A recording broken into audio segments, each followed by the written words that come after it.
Hi guys, I welcome you all to my channel. तो भाई आज का जो हमारा टॉपिक है वो है गवर्नमेंट ऑफ इंडिया एक्ट 1858, यानी कि भारत सरकार अधिनियम 1858। ठीक है। तो गाइस ये हमारे जो भी सिविल सर्विसेज के एग्जाम होते हैं वो मेंस के टॉपिक में ये आता है। ठीक है। तो इस बार 68 बीपीएससी मेंस में भी इसके ऊपर गवर्नमेंट ऑफ इंडिया एक्ट 1858 के ऊपर क्या आया था, शॉर्ट नोट लिखने को आया था। ठीक है। तो और भी जैसे कि यूपीएससी मेंस में भी इसका काफ़ी ज़्यादा रोल है, इसमें इससे भी क्वेश्चन पूछा गया है, या यूपी पीसीएस मेंस में भी गवर्नमेंट ऑफ इंडिया एक्ट 1858 से ऊपर क्वेश्चन पूछा गया है। ठीक है।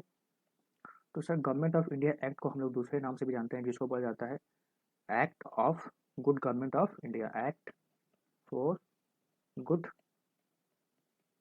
Government of India. ठीक है। तो सर हम लोग इसको पढ़ेंगे, सबसे पहले कैसे पढ़ेंगे पहले वो जान लेते हैं। हमेशा की तरह हम लोग इसको पहले बैकग्राउंड जानेंगे, बैकग्राउंड के बाद हम लोग इसके जो एक्ट में प्रोविजंस हैं, प्रोविजंस के बारे में जानेंगे। फिर हम लोग इसके आगे जा कर के क्रिटिसिज्म क्या था इस एक्ट का उसके बारे में जानेंगे, और फिर लास्ट में कंक्लूजन से इसको एंड करेंगे। क्योंकि मेंस के टॉपिक में अगर आप आंसर राइटिंग कर रहे हैं तो इसी वे में आपको लिखना पड़ेगा, अगर इंट्रो, बॉडी और लास्ट में कंक्लूजन।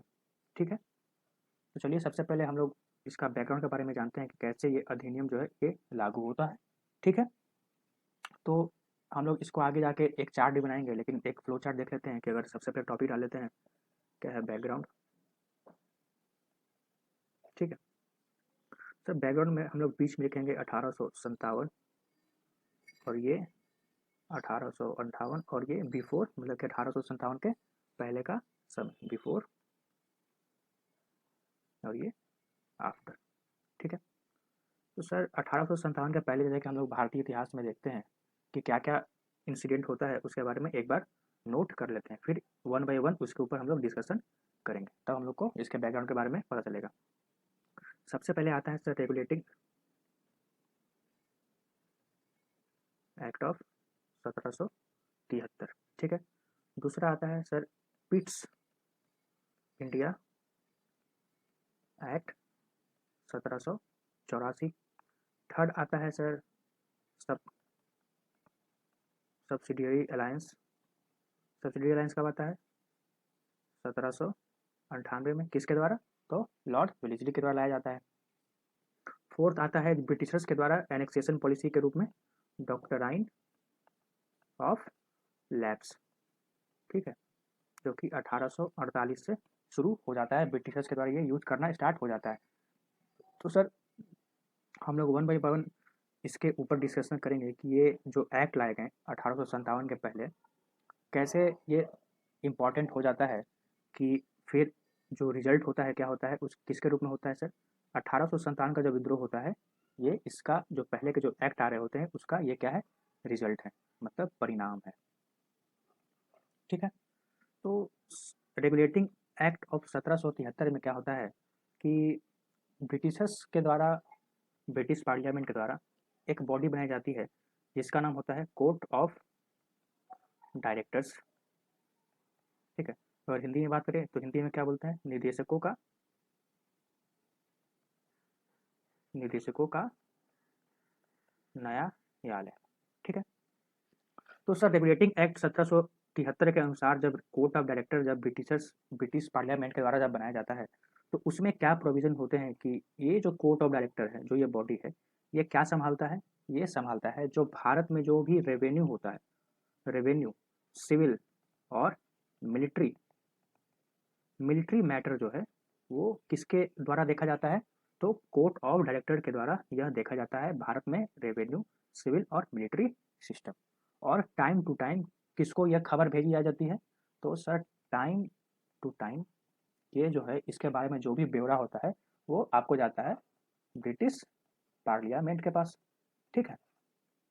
तो हमारा रेगुलेटिंग एक्ट ऑफ 1773 के अंदर ये जो प्रोविजन था कोर्ट ऑफ डायरेक्टर का, वो हमारे भारत में रेवेन्यू, सिविल और मिलिट्री मैटर्स को देखा करता था।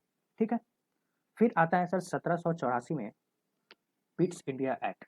इसके तहत सर भारत में क्या होता है, डुअल सिस्टम ऑफ गवर्नमेंट। ठीक है, तो sir Pitt's India act of 1784 के तहत भारत में क्या लागू हो जाता है? डुअल सिस्टम ऑफ गवर्नमेंट, मतलब कि सरकार की दोहरी प्रणाली,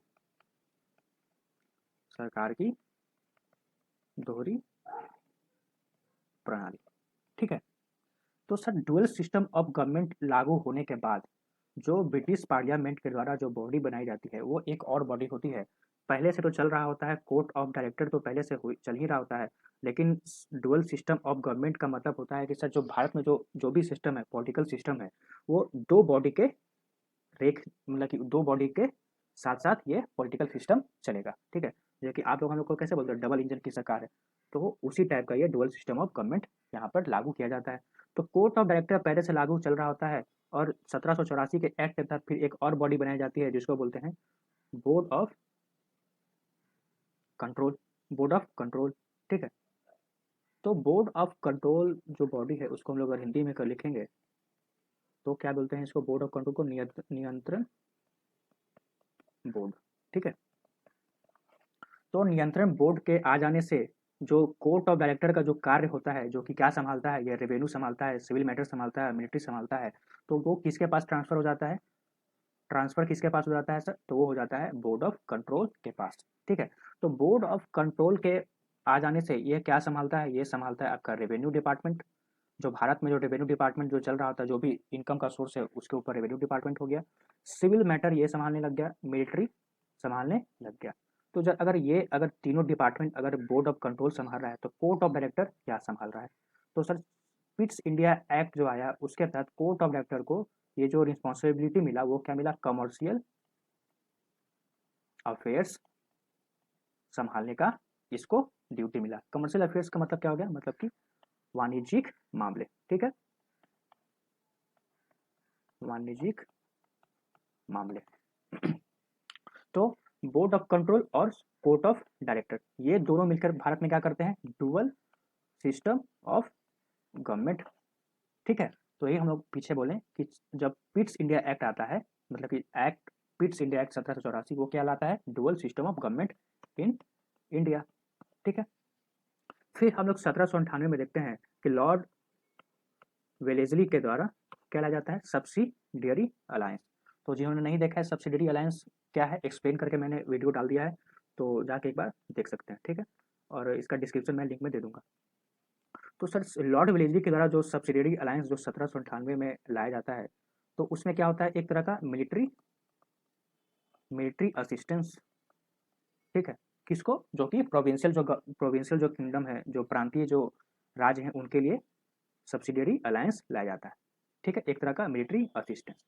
ठीक है, फिर 1848 से स्टार्ट होता है हमारा एनेक्सेशन पॉलिसी, ब्रिटिशर्स के द्वारा एनेक्सेशन पॉलिसी। तो इसमें डॉक्ट्राइन ऑफ लैप्स किसके द्वारा लाया जाता है? तो लाया जाता है लॉर्ड डलहौजी के द्वारा सबसे ज़्यादा यूज किया जाता है। 1848 से यह प्रचलन में हो जाता है, लेकिन जो मेन जो इसके जो जो यूज करने वाले होते हैं, जो मुद्दा जो उठता है वो लॉर्ड डलहौजी के वजह से। ठीक है, तो लॉर्ड डलहौजी का जो एनेक्सेशन पॉलिसी है, ठीक है, मतलब कि सबसे पहले क्या होता है? अवध। ठीक है, अवध से मतलब कि स्टार्ट होता है, फिर और भी आगे जाके फिर झांसी होता है, इसके अंदर आता है, उसके ऊपर कंट्रोल लिया जाता है ब्रिटिश के द्वारा। तो हम लोगों ने देखा कि कैसे ये जो एक्ट्स हैं, मतलब कि रेगुलेटिंग एक्ट ऑफ 1773, ठीक है, Pitt's India act 1784, subsidiary alliance 1798 और डॉक्ट्राइन ऑफ लैप्स 1848। तो हम लोगों ने क्या देखा कि 1857 के पहले, 1857 के पहले जो ब्रिटिशर्स के द्वारा जो एक्ट्स लाए गए भारत में, वो कहीं ना कहीं जो भारत में जो रह रहे लोग हैं उनके ऊपर एक तरह से क्या होता है? एक सप्रेस करता है, सप्रेस करता है।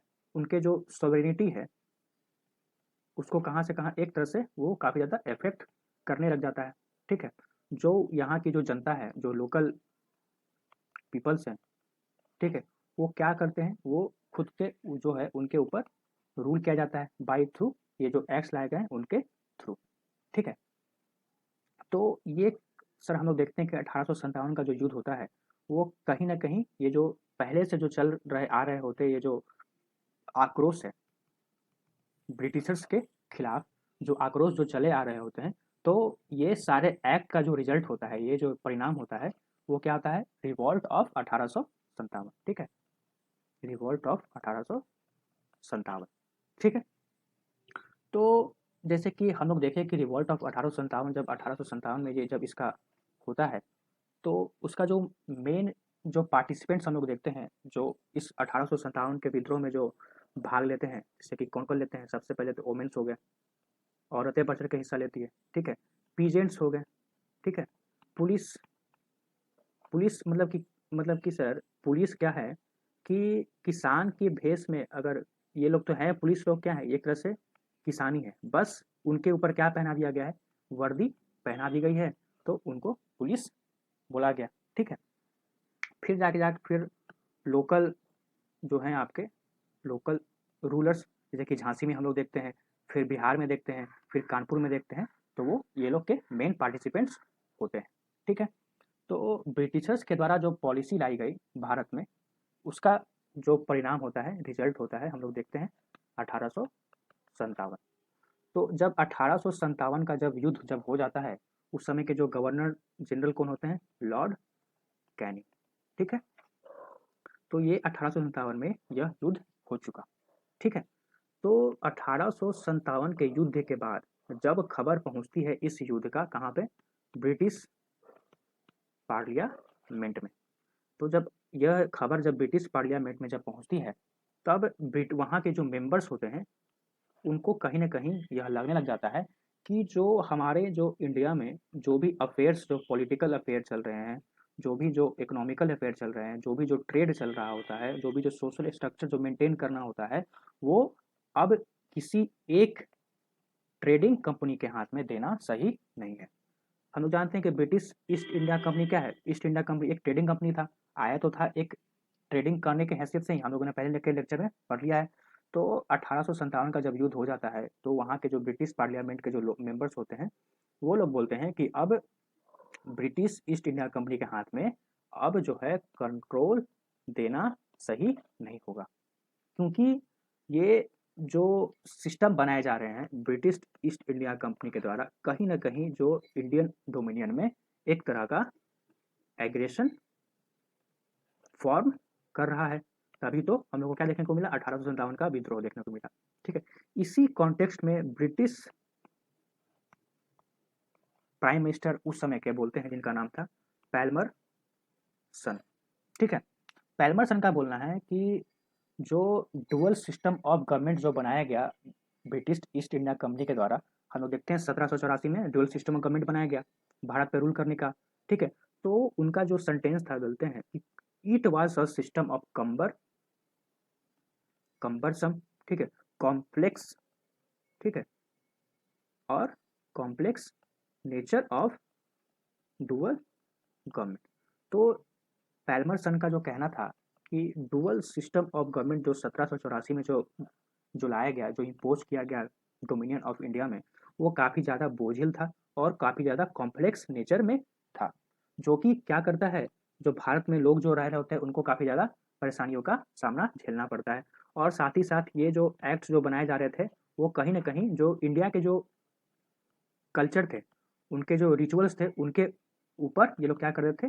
इंटरफेयर कर रहे होते हैं। ठीक है, तो इसी का परिणाम हम लोग क्या देखते हैं? 1857 का युद्ध। ठीक है, तो यही आगे जाकर के जब 1857 का जब युद्ध हो जाता है, तो हम लोग देखते हैं कि ब्रिटिश पार्लियामेंट में खबर जाती है, और इसके ऊपर जो कि है एक नीड महसूस होता है, एक महसूस होता है, एक आवश्यकता महसूस होती है कि अब जो है भारत में ब्रिटिश ईस्ट इंडिया कंपनी से कंट्रोल जो है वो वापस ले लिया जाए, छीन लिया जाए, और किसके ऊपर लाया जाए? वो अब किसके अंडर लाया जाए? तो ब्रिटिश क्राउन के अंदर।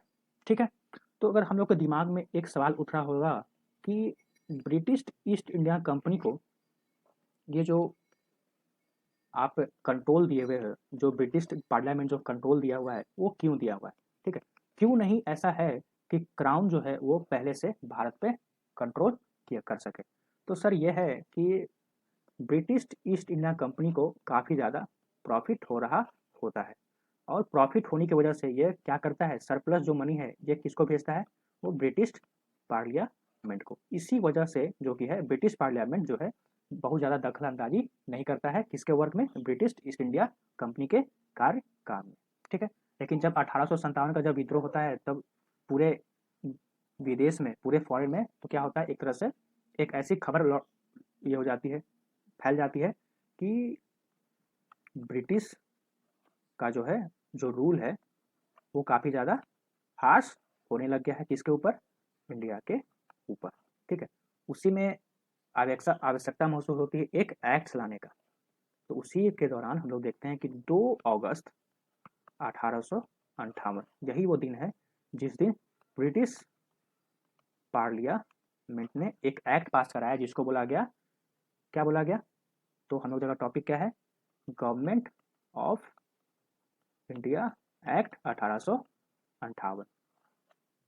तो यही जो है हम लोग अभी जिसके बारे में जो बैकग्राउंड देखें कि कैसे जो भारत में जो एक्ट्स जो चले आ रहे होते हैं फिर उसका जो रिजल्ट देखते हैं 1857, उसी के एवज में हम लोग ब्रिटिश पार्लियामेंट एक 2 अगस्त 1858 को एक लॉ पास कराती है, एक एक्ट पास कराती है जिसका नाम था गवर्नमेंट ऑफ इंडिया एक्ट 1858, जो कि इसको और नाम से क्या बोलते हैं, act for good governance of India, governance या गवर्नमेंट ऑफ इंडिया, ठीक है। तो अब हम लोग इसके बारे में, इस एक्ट के बारे में, इसके बारे में प्रोविजंस पढ़ेंगे, ठीक है। तो सर हम लोगों ने अभी बैकग्राउंड पढ़ लिया, उसको हम लोग एक फ्लो चार्ट बना करके एक बार लिख लेते हैं, ठीक है। तो सबसे पहले आप लोग बीच में लिखिए 1857, ठीक है।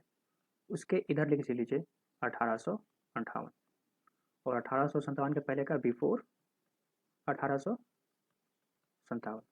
अब बिफोर 1857 में हम लोग लिखेंगे जो भी जो ब्रिटिशर्स के द्वारा जो एक्ट लाए गए उसके बारे में हम लोग लिखेंगे। हम लोगों ने क्या क्या पढ़ा, सबसे पहले पढ़ा रेगुलेटिंग एक्ट ऑफ 1773, ठीक है। सेकंड पढ़ा पिट्स इंडिया एक्ट 1784, ठीक है। उसके बाद पढ़ा 1798 में क्या आता है, सब्सिडियरी अलायंस आता है, ठीक है। फिर उसके बाद क्या आता है 1848 से स्टार्ट किया जाता है सर डॉक्ट्राइन ऑफ लैप्स जो कि एनेक्सेशन पॉलिसी होता है, ठीक है। तो हम लोगों ने पढ़ा अभी वन बाय वन इस सभी के बारे में कि कैसे ये सब मिलजुल कर कहीं ना कहीं जो कि धीरे धीरे जो बढ़ता हुआ आक्रोश एक दिन किसके रिजल्ट में दिखता है हम लोग को, किसके परिणाम में दिखता है, वो दिखता है 1857 का युद्ध में, ठीक है। तो जब 1857 का जब युद्ध होता है तो इसकी जो खबर है, इसका जो पूरे दुनिया में काफ़ी ज़्यादा यह मतलब कि इसको पब्लिश किया जाता है, ठीक है। तो पब्लिश होने के बाद जब यह खबर ब्रिटिश पार्लियामेंट के पास जब पहुंचती है तो उसको, उन लोगों को, उनके जो मेंबर्स हैं उनको एक महसूस होता है, एक ऐसा नीड महसूस होता है कि अब जो भारत में जो जो भी चल रहे हैं अफेयर्स हैं, जो भी जो रेवेन्यू है, जो भी जो कंट्रोल है, वो अब ईस्ट इंडिया कंपनी से वापस ले लिया जाए। वापस लेकर के किसके हाथ दे दिया जाए, तो वो सर अब क्राउन के अंडर अब इंडिया रूल होगा, ऐसा उन लोगों का एक नीड महसूस होता है, ठीक है।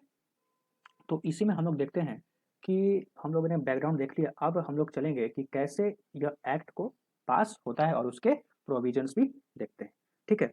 तो सर 2 अगस्त 1858 में क्या होता है, एक एक्ट पास किया जाता है बाय ब्रिटिश पार्लियामेंट। तो ब्रिटिश पार्लियामेंट के द्वारा एक एक्ट पास कराया जाता है जिसको बोला जाता है government of India act 1858, government of India act 1858, ठीक है। इसको और भी दूसरे नाम से लोग जानते हैं, जैसे कि बोलते हैं act for good government of India, ठीक है। तो हम लोग इसके एक्ट का लाने का जो वजह हम लोग जान गए कि क्या है, हम लोगों ने देखा इसका बैकग्राउंड कैसे होता है, क्यों लाना पड़ता है यह गवर्नमेंट ऑफ इंडिया एक्ट 1858। अब हम लोग देखेंगे कि गवर्नमेंट ऑफ इंडिया एक्ट 1858 में इसके प्रोविजंस क्या थे, ठीक है। जब तक हम लोग प्रोविजंस नहीं जानेंगे तब तक हम लोग कैसे इसके बारे में क्रिटिसाइज करेंगे या इसको अच्छा बोल सकेंगे, ठीक है। तो चलिए हम लोग प्रोविजंस वन बाय वन इसको देखते हैं, पॉइंट वाइज हम लोग इसको देखेंगे। सबसे पहले आता है कि जो इंडिया में जो भी कंट्रोल जो चल रहा था किसके द्वारा, ब्रिटिश ईस्ट इंडिया कंपनी के द्वारा, वो अब किसको ट्रांसफर कर दिया जाएगा, वो ट्रांसफर कर दिया जाएगा आपको ब्रिटिश क्राउन के पास। ठीक है, तो सबसे पहले हम लिखेंगे, पहला है कि transfer of power from East India Company to British crown. ठीक है, पावर किसको ट्रांसफर कर दिया गया सर, तो ईस्ट इंडिया कंपनी से ट्रांसफर कर दिया गया ब्रिटिश क्राउन के पास। ठीक है, अब क्या होता है कि इसका मतलब समझिए कि जब ब्रिटिश ईस्ट इंडिया कंपनी से जो भी पावर ट्रांसफर होकर ब्रिटिश क्राउन के पास जाता है, इसका मतलब क्या हुआ, इसका इफेक्ट क्या होता है। तो जब ये पावर जब ब्रिटिश क्राउन के पास गई, तो जो भी ब्रिटिश ईस्ट इंडिया कंपनी, जैसा कि हम लोग जानते हैं कि कोर्ट ऑफ डायरेक्टर और बोर्ड ऑफ कंट्रोल, साथ ही साथ गवर्नर जनरल ऑफ प्रेसिडेंसी को कौन इलेक्ट करता था, वो इलेक्ट करता था ब्रिटिश ईस्ट इंडिया कंपनी के द्वारा इलेक्ट किया जाता था। ठीक है, डिफरेंट डिफरेंट प्रेसिडेंसी के गवर्नर जनरल ये किसके द्वारा इलेक्ट किया जाता था, तो वो ईस्ट इंडिया कंपनी के द्वारा। लेकिन पावर ट्रांसफर होने के साथ ही साथ ये सारा जो पावर है ईस्ट इंडिया कंपनी से छीन लिया गया। ठीक है, तो यह एक अफेक्ट होता है किसको, ईस्ट इंडिया कंपनी को। ठीक है, सेकंड हम लोग देखते हैं कि control and authority over administration of India was imposed on a body which was made through the act of 1858। इसका मतलब क्या हुआ सर, कि सर जो भारत में जो कंट्रोल है, कंट्रोल और अथॉरिटी के, कंट्रोल एंड अथॉरिटी के ऊपर जो कंट्रोल है, ठीक है, control and authority over Indian administration of administration was imposed on a body which was created through Act of 1858 named as Secretary of State। Secretary of state. ठीक है, तो sir 1858 के एक्ट के तहत एक बॉडी बनाया गया, एक जिसका नाम दिया गया सेक्रेटरी ऑफ स्टेट। आप लोग याद रखिएगा, प्रीलिम्स के पॉइंट ऑफ व्यू से काफ़ी ज़्यादा इंपॉर्टेंट है। ठीक है, तो सेक्रेटरी ऑफ स्टेट अब क्या करने लग गया, जो भारत में जो एडमिनिस्ट्रेशन है, जो भी जो एडमिनिस्ट्रेशन है वो उसका कंट्रोल करेगा और उसके अथॉरिटी के ऊपर चेक रखेगा। ठीक है, उसके ऊपर देख रेख रखता है।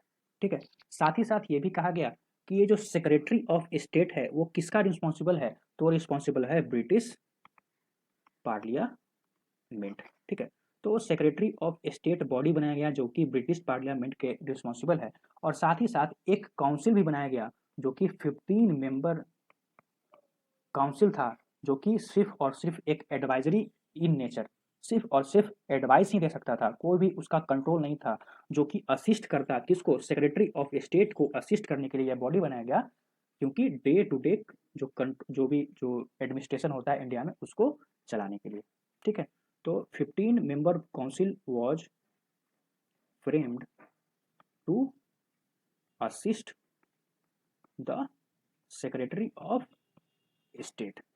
ठीक है, हम लोग आगे चलते हैं। आगे इस एक्ट में प्रोविजन था कि सर डुअल सिस्टम जो हम लोग देख रहे हैं कि 1784 जब एक्ट आया, पिट्स इंडिया एक्ट 1784, उसके तहत क्या था कि सर भारत में डुअल सिस्टम ऑफ गवर्नेंस लागू हो गया।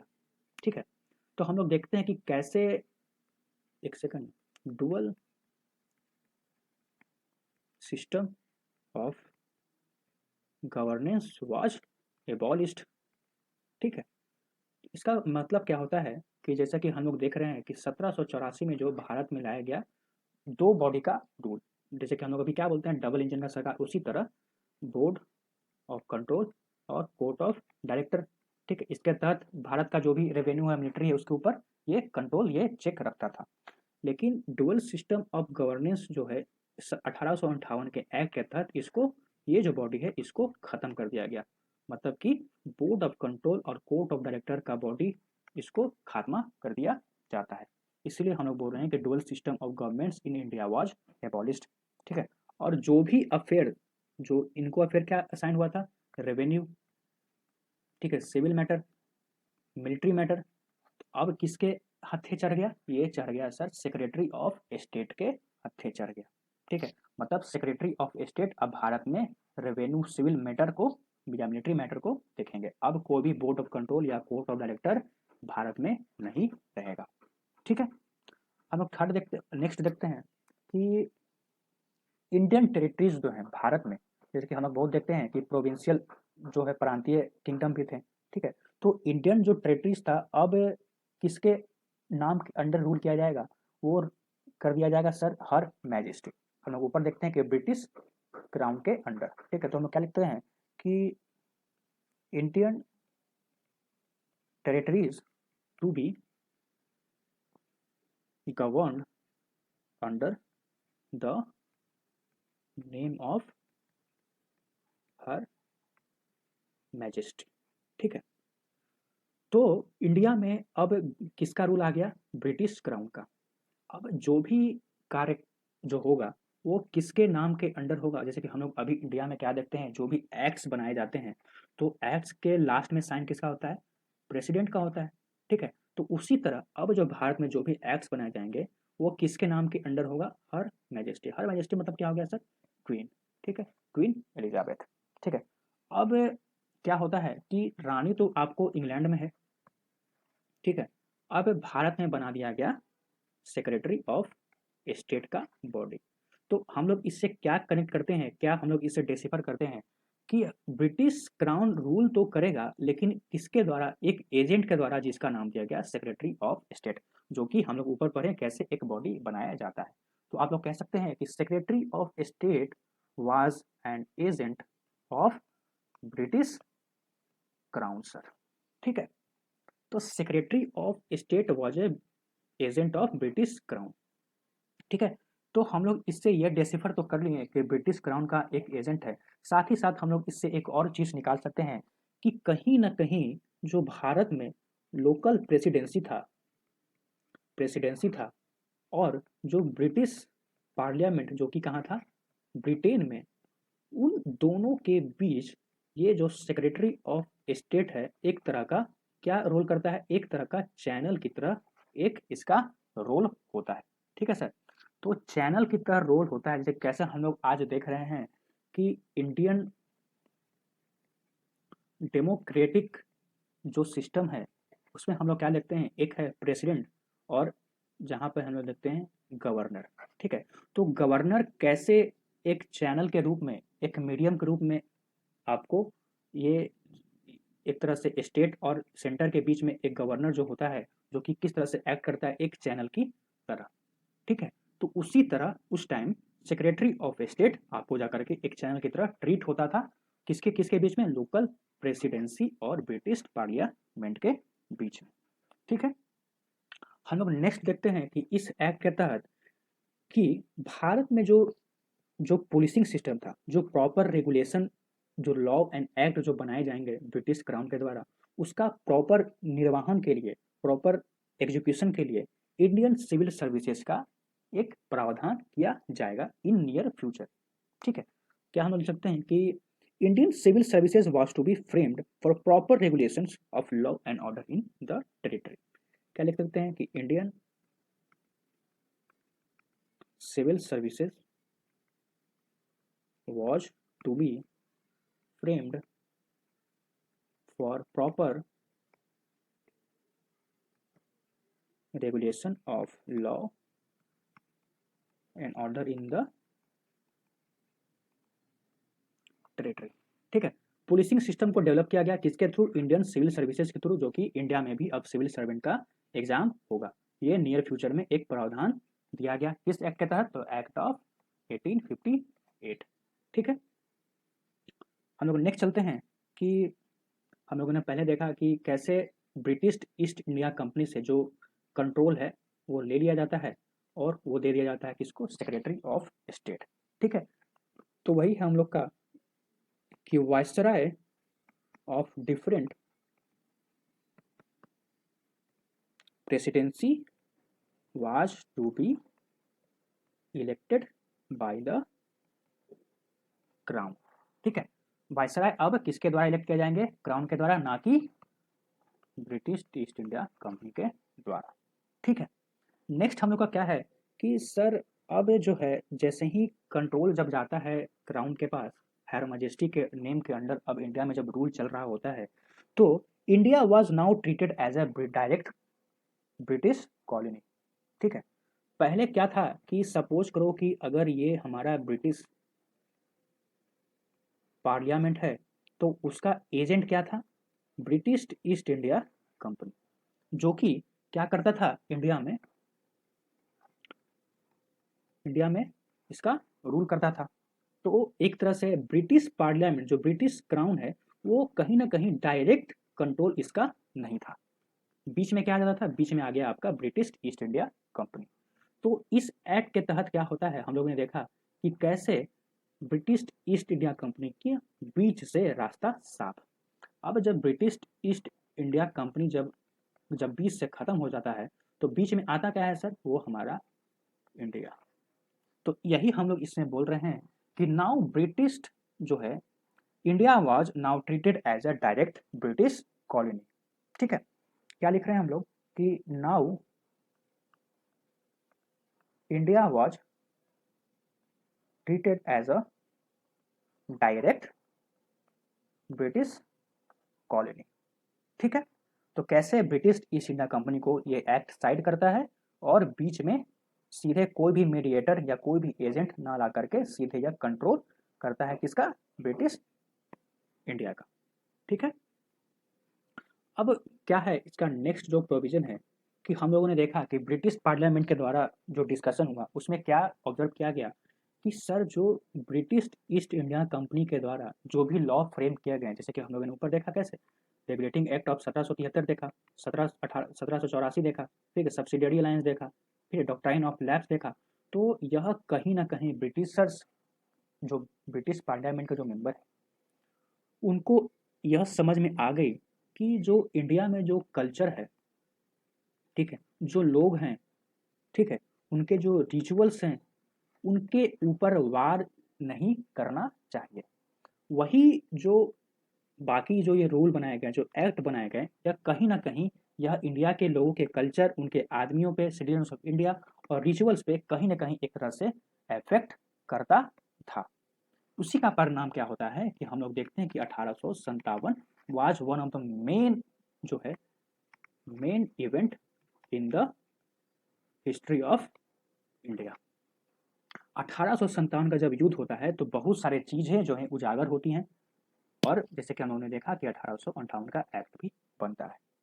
उसी के कॉन्टेक्स्ट में ब्रिटिश पार्लियामेंट में यह डिसाइड किया कि भाई अब हम कोई भी इंटरवेंशन नहीं डालेंगे इंडिया के रिलीजन में, कल्चर में या उसके रिचुअल्स में। जो लोग अपनाएंगे उसको हम लोग ओके करेंगे, अनलेस एंड अनटिल कि कोई भी ब्रिटिश सब्जेक्ट जो है उससे अफेक्ट हो रहा होगा। ठीक है, तो हम लोग लिखेंगे कि Indian culture will be respected from now. ठीक है, तो हम लोगों ने प्रोविजंस जो है, हम लोगों ने इस एक्ट के प्रोविजंस को देखा, 8-9 प्रोविजंस हैं। ठीक है, तो आई होप कि आप लोग समझ में आया होगा कि प्रोविजंस को मैंने कैसे वन बाय वन कैसे करके डेसिफर करके कैसे पॉइंट वाइज पॉइंट पढ़ाया है। ठीक है, तो प्रोविजंस के हम लोग एक फ्लो चार्ट बना लेते हैं सर की, ताकि आपको हेल्प हो जाए इसको लास्ट टाइम रिविजन करने में। ठीक है, तो चलिए एक फ्लो चार्ट बना लेते हैं। तो सबसे पहले आप लोग एक स्केल ले लीजिएगा, ठीक है, और स्केल एक वाइट पेज में इसको बनाइएगा। ठीक है, बीच में हम लिखेंगे गवर्नमेंट ऑफ इंडिया एक्ट, हम तो शॉर्ट में लिख रहे हैं, आप लोग पूरा अच्छा से लिखिएगा, गवर्नमेंट ऑफ इंडिया एक्ट 1858। ठीक है, देखते हैं कि सबसे पहला क्या लिखते हैं हम लोग, ऐसे आप लोग अपने डिजाइन से बना सकते हैं, हम अपने डिजाइन से बनाएंगे। ट्रांसफर हुआ, ट्रांसफर ऑफ पावर, किसको sir, transfer of power to crown. ठीक है, शॉर्ट में ही लिखेंगे ताकि आप लोग लास्ट में जाके क्या कर सकें, आप लोग कर सके एक्टिव रिकॉल। ठीक है, एक्टिव रिकॉल का काफ़ी ज़्यादा इंपॉर्टेंट रोल होगा, जिन्होंने ये पूरा अच्छा से पढ़ा उनको आराम से हो जाएगा। ठीक है, सेकंड हम लोगों ने क्या देखा कि कंट्रोल एंड अथॉरिटी जो है वो किसके ऊपर इम्पोज किया गया, वो सेक्रेटरी ऑफ स्टेट, मतलब कि a body of secretary of state was framed. ठीक है, फ्रेम्ड, सेक्रेटरी ऑफ स्टेट एक नाम की बॉडी बनाई गई, साथ ही साथ 15 मेंबर काउंसिल बॉडी भी बनाई गई। ठीक है, नेक्स्ट क्या किया गया कि sir dual system of government was abolished. ठीक है। थर्ड हम लोग नेक्स्ट हम लोग क्या देखते हैं कि जो इंडियन टेरिटरीज है वो किसके अंडर रूल किया जाएगा, हर मैजेस्टी के। ठीक है, Indian territory to be ruled under her majesty. ठीक है। नेक्स्ट हम लोग क्या देखते हैं कि शायद मैंने इस पॉइंट को डिस्कस नहीं करा है, हम लोग आगे डिस्कस करेंगे कि doctrine of lapse was abolished. ठीक है, गवर्नमेंट ऑफ इंडिया जब 1858 पास किया गया तो डॉक्ट्राइन ऑफ लैप्स को एबॉलिश किया गया। हम लोग अभी इसको आगे डिस्कस करेंगे, लगता है इसको डिस्कस नहीं किया। ठीक है, Indian civil services was to be framed for proper regulation. ठीक है, इंडियन सिविल सर्विसेज का एक बॉडी जो है उसका एग्जाम होगा, इस एक्ट में लिखा गया। ठीक है, अब नेक्स्ट क्या किया कि viceroy was to be elected by crown, crown के द्वारा ये वायसराय अब इलेक्ट किए जाएंगे। ठीक है, साथ ही साथ क्या देखते हैं कि ब्रिटिश के अंडर अब डायरेक्ट कॉलोनी आ जाता है। क्या, India was now treated as a direct colony. ठीक है, कैसे हम लोगों ने डायरेक्ट कॉलोनी के बारे में देखा, कैसे ट्रीट होगा। ठीक है, और क्या हुआ कि Indian culture will be respected. ठीक है, इंडियन कल्चर को रिस्पेक्ट किया जाएगा। हम लोग इसको डिस्कस नहीं किए हैं, doctrine of lapse was abolish, तो इसको एक बार डिस्कस कर लेते हैं। ठीक है, इसी एक्ट में था। हम लोग क्या पढ़ रहे हैं sir, doctrine of lapse was abolished, इसका मतलब क्या होता है। ठीक है, जैसा कि सर हम लोग जानते हैं, हम लोगों ने अभी पहले पढ़ा कि 1848 से क्या हुआ, डॉक्ट्राइन ऑफ लैप्स का एक पॉलिसी लाई गई। इसका पॉलिसी एनेक्स सेशन पॉलिसी लाई गई ब्रिटिश के साम्राज्य को बढ़ाने के लिए। उसमें प्रोविजन क्या था कि अगर कोई भी रूलर है, अगर उसका कोई जायज़ ना, उसका जो जायज़ कोई वारिस ना होगा, हेयर नहीं होगा, तो उससे क्या होगा कि वो आप जो कि है, कोई भी अगर आप अडॉप्ट करोगे, कोई भी अगर दूसरा बच्चा को अडॉप्ट करोगे, या कोई भी राजा अगर बोलेगा कि एक्स पर्सन जो है अगर वो नेक्स्ट राजा बन जाएगा, तो वो इस पॉलिसी के द्वारा, डॉक्ट्राइन ऑफ लैप्स के द्वारा यह बोला गया कि ऐसा नहीं होगा। उसमें कहा गया कि अगर कोई भी राजा का अगर जायज वारिस अगर नहीं होता है, तो वो सीधे और सीधे वो जो राज्य है किसके कंट्रोल के अंदर आ जाएगा, तो वो कंट्रोल किया जाएगा, ब्रिटिश ईस्ट इंडिया कंपनी के अंडर कंट्रोल में आ जाएगा।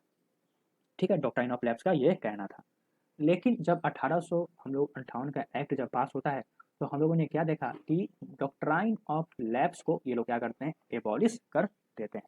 एबॉलिश कर देने का मतलब क्या होता है कि अब जो कोई भी रूलर है, अगर उसके कोई भी अगर जायज वारिस अगर नहीं होगा, तो वो राजा क्या कर सकता है, कैन एडॉप्ट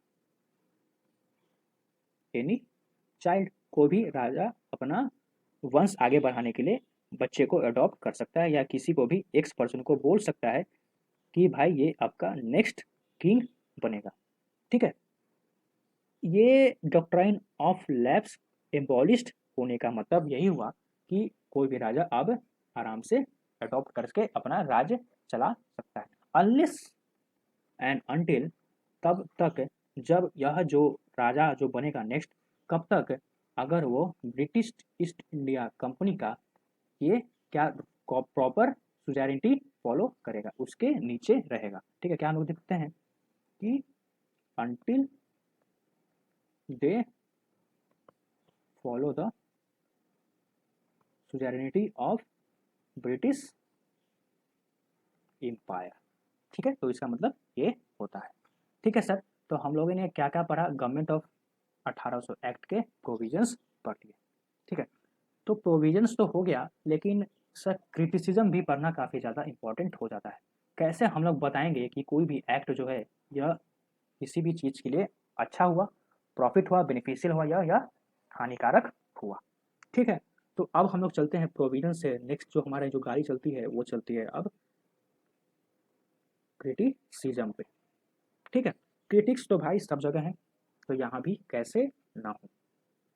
क्रिटिसिज्म में हम लोग देखते हैं कि सेक्रेटरी ऑफ स्टेट जो बनाया गया उसको क्या कर दिया गया, 15 मेंबर के बॉडी से आपको लबरेज करके एक बॉडी बनाएगी, एडवाइजरी एडवाइजरी बॉडी बनाई गई, जो कि क्या करता था, असिस्ट करता था किसको, सेक्रेटरी ऑफ स्टेट को।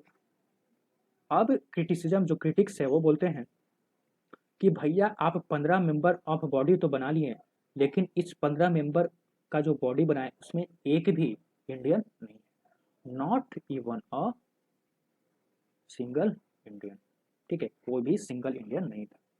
तो जब इंडिया में आप रूल बना रहे हो, अब इंडिया का ही आदमी नहीं होगा तो वो कैसा रूल बनाएगा, कैसा रूल फ्रेम करेगा, कैसे वो कंट्रोल करेगा। तो यह एक क्रिटिसिज्म होता है। दूसरा क्रिटिसिज्म ये होता है कि सर जो कि काउंसिल जो बनाया गया, हम लोग देखते हैं कि कैसा यह बॉडी बनाया गया, जो कि इसको बोलते हैं एडवाइजरी काउंसिल। ठीक है, तो एडवाइजरी बॉडी आप बना तो दिए, ठीक है, आप ब्रिटिशर्स के मेंबर्स को ही रखते हैं। ठीक है, इस जो बॉडी में आपको एडवाइजरी काउंसिल जो बनाया गया उसके मेंबर ब्रिटिशर्स ही हैं, लेकिन उनका रोल क्या है सर, रोल्स मात्र और मात्र सिर्फ और सिर्फ एडवाइजरी ही है, सिर्फ और सिर्फ परामर्शी दे सकते हैं, उनका कोई भी अपना से नहीं हो सकता। जो करेगा सीधे सोल एंड सुप्रीम अथॉरिटी क्या होगा, sole and supreme authority was whom, तो है हमारे सेक्रेटरी ऑफ स्टेट। ठीक है, तो यह एक क्रिटिसिज्म होता है। ठीक है, अब नेक्स्ट क्रिटिसिज्म क्या है कि भैया सेक्रेटरी ऑफ स्टेट को तो आप सारा पावर दे दिए, क्या है, secretary of state was the supreme authority. ठीक है, अब जो भी बने सेक्रेटरी ऑफ स्टेट, चाहे वो मेल बने या फीमेल बने, उसके ऊपर तो भाई किसी का कंट्रोल नहीं चल रहा है, सिर्फ और सिर्फ किसका, वो सेक्रेटरी ऑफ स्टेट जो है, कोई भी बने, एक्स बने या वाई बने, उसके ऊपर किसी का भी कंट्रोल नहीं है, सिवाय सिर्फ और सिर्फ ब्रिटिश पार्लियामेंट के। तो ब्रिटिश पार्लियामेंट के रिस्पॉन्सिबल तो यह सेक्रेटरी ऑफ स्टेट होता है, लेकिन ये आपका जो सेक्रेटरी ऑफ स्टेट है अपने विल के अनुसार, ठीक है, कोई भी आपको लॉ जो है आपको ये कर सकता है, मतलब ठीक है, पारित करने के लिए किसी भी हद तक ये जा सकता है, क्योंकि इसके ऊपर ना ही किसी इंडियन का रिस्पॉन्सिबिलिटी था, इसको रोकने के लिए कोई भी इंडियंस मेंबर नहीं थे, सिर्फ और सिर्फ थे तो वो एक ब्रिटिश पार्लियामेंट के ये रिस्पॉन्सिबल होता है। तो यही क्रिटिक्स बोलते हैं कि सोल एंड सुप्रीम अथॉरिटी तो आप सेक्रेटरी ऑफ स्टेट को बना देते हैं, लेकिन इसके ऊपर over it's nobody control, किसी का इसके ऊपर कंट्रोल नहीं था। ठीक है, तो हम लोगों ने क्रिटिसिज्म को देखा, क्या देखा कि भैया एडवाइजरी बॉडी आप बनाते हैं लेकिन कोई भी इंडियंस नहीं होता है। सेकंड हम लोगों ने देखा कि एडवाइजरी बॉडी का सिर्फ और सिर्फ रोल क्या होता है, सिर्फ और सिर्फ वो होता है आपको एडवाइजरी इन नेचर। ठीक है, थर्ड हम लोगों ने देखा कि सोल अथॉरिटी जो है सेक्रेटरी ऑफ स्टेट, वो अपने विल के ऊपर उसका कोई भी पर्सनल इंटरेस्ट के लिए किसी भी हद तक वो जा सकता है। ठीक है, तो हम लोग क्रिटिसिज्म में यह देखते हैं। ठीक है, तो सर हम लोगों ने अभी तक इस टॉपिक में क्या क्या पढ़ा, सबसे पहले देखा कि बैकग्राउंड देखा, फिर उसके बाद पढ़ा इसके प्रोविजंस। ठीक है, फिर अभी हम लोगों ने पढ़ा इसका क्रिटिसिज्म। अब बच जाता है कंक्लूजन। कंक्लूजन जो है काफ़ी ज़्यादा आपको सोच समझ के लिखना पड़ेगा। ठीक है, तो हम लोग कंक्लूजन देखते हैं, कंक्लूजन। ठीक है, कंक्लूजन में हम लोग यह कह सकते हैं कि जैसे कि ब्रिटिश ईस्ट इंडिया कंपनी पहले जो लॉ बनाती थी, जो एक्ट्स बनाती थी, वो कहीं ना कहीं जो इंडिया के जो कल्चर है, जो भी पीपल्स है, उनको काफ़ी ज़्यादा हिट करती थी, अफेक्ट करती थी। ठीक है, फिर उसके बाद जब आता है डुअल सिस्टम ऑफ गवर्नमेंट, तो उसके वजह से जो कि हम लोग देखते हैं कि ब्रिटिश पीएम, जो कि क्या नाम था उनका, पैल्मर सन, उनको ये उनके द्वारा यह स्टेटमेंट किया दिया जाता है कि ब्रिटिश ईस्ट इंडिया कंपनी के द्वारा जो डुअल सिस्टम ऑफ गवर्नमेंट जो लागू किया गया, वो काफ़ी ज़्यादा कम्बरसम है, कॉम्प्लेक्स है। तो वो कहीं ना कहीं एक इम्पॉर्टेंट रोल प्ले करता है, किसका इम्पॉर्टेंट रोल प्ले करता है, वो जब 1857 का युद्ध होता है उसके लिए। ठीक है, तो ये सारे मिलकर के यह हम लोग इसके ऊपर जो 1858 का जो एक्ट बनाया जाता है उस पर हम लोग यह कंक्लूड कर सकते हैं कि कहीं ना कहीं अब जो ब्रिटिश का इंटरवीन करने का जो आदत था, जो हैबिट था, इसके ऊपर जो कल्चर है, जो ट्रेडिशन है, उसके ऊपर जो आदत था वो खत्म कर देगा। मतलब उसके ऊपर अब इंटरवीन नहीं करेगा। ठीक है, तो हम लोग लिख सकते हैं कि कंक्लूजन में कि doctrine of lapse was abolished and along with it Indian culture was to be respected and was left unintervened। ठीक है, तो भाई कल्चर पे कोई भी हाथ नहीं डालेगा। ठीक, डॉक्ट्राइन ऑफ लैप्स, अरे भैया क्या हो गया, हाँ, तो डॉक्ट्राइन ऑफ लैप्स खत्म हुआ, जिसके बदौलत क्या होता है कि कोई भी राजा अपने आगे वाले जो राज चलाने के लिए कोई भी बच्चे को अडॉप्ट कर सकता है, और साथ ही साथ इंडियन कल्चर को ये लोग रिस्पेक्ट करेगा और कोई भी इंटरवीन नहीं करेगा, कोई भी एक्ट उसके ट्रेडिशन को इंटरवीन नहीं करेगा। ठीक है सर, तो हम लोगों ने गवर्नमेंट ऑफ इंडिया एक्ट 1858 को कंप्लीट किया। ठीक है, तो अगर बात आती है सर आंसर राइटिंग की कि कैसे हम लोग इसको लिखेंगे, तो सर आप लोग पहले से भी जानते हैं एक्सपर्ट हैं कि सबसे सब लोग बोलते हैं कि इंट्रो लिखिए, उसके बाद बॉडी लिखिए और लास्ट में कंक्लूजन लिखिए। तो इंट्रो के लिए मैंने बता ही दिया कैसे आप बैकग्राउंड की हेल्प से मदद ले सकते हैं। बॉडी के लिए मैंने हर एक प्रोविजंस को एक्सप्लेन करा है, तो आप देख सकते हैं कैसे बॉडी आप उसको इंटर कर सकते हैं, अपने सहूलियत के हिसाब से अपने टाइम मैनेजमेंट करके लिख सकते हैं। हर एक पॉइंट को मैंने डिस्कस करा है।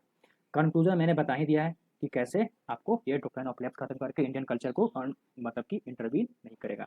ठीक है, तो हम लोग को क्या देखें आज के इस लेक्चर में हम लोगों ने जो कंप्लीट किया, एक मिनट, तो गवर्नमेंट ऑफ इंडिया एक्ट 1858। ठीक है सर, इंक चल नहीं रहा है सर, इंक चेंज करना पड़ेगा। हम लोगों ने पढ़ा इसमें सबसे पहले बैकग्राउंड, ठीक, नेक्स्ट पढ़ा क्या, प्रोविजंस, ठीक है, फिर पढ़ा क्रिटिसिज्म, फिर लास्ट में इसको किससे कंप्लीट किया, कंक्लूजन। उसके बाद हम लोगों ने क्या देखा कि आंसर राइटिंग कैसे, इसका जो बीपीएससी 68 बीपीएससी मेंस में क्वेश्चन आया था, कैसे हम लिख सकते हैं। पहले इंट्रो जो कि आप लोग हेल्प करेंगे, किससे, बैकग्राउंड से कनेक्ट करेंगे, फिर बॉडी से जो कि मैंने बताया प्रोविजंस को आप लोग अच्छे से जो मैंने डिस्कस करा है हर एक पॉइंट को पॉइंट वाइज लिख करके उसको एक्सप्लेन करेंगे, और कंक्लूजन तो मैंने बता ही दिया है। बॉडी में ही आप लोग उसको क्रिटिसिज्म का स्पेस दे करके लिख सकते हैं, वो आपको टाइम मैनेजमेंट करना पड़ेगा, अपने टाइम के हिसाब से लिख सकते हैं। ठीक है सर, आई होप कि आपको यह वीडियो लेक्चर जो है आपको वो जो गवर्नमेंट ऑफ इंडिया एक्ट पे काफ़ी अच्छा लगा होगा। अच्छा लगा हो तो यार लाइक कर देना, ठीक है, शेयर कर देना अपने दोस्तों के बीच में, और सब्सक्राइब करना मत भूलना यार। ठीक है, ये मुझे मोटिवेट करता है और भी आगे कंटेंट लाने के लिए। ठीक है, तो मिलते हैं नेक्स्ट वीडियो में सर। नेक्स्ट वीडियो शायद ज्योग्राफी पे आएगा, ठीक है, तो उस पर हम लोग बात करेंगे। टिल देन हम लोग सर थैंक यू, बाय।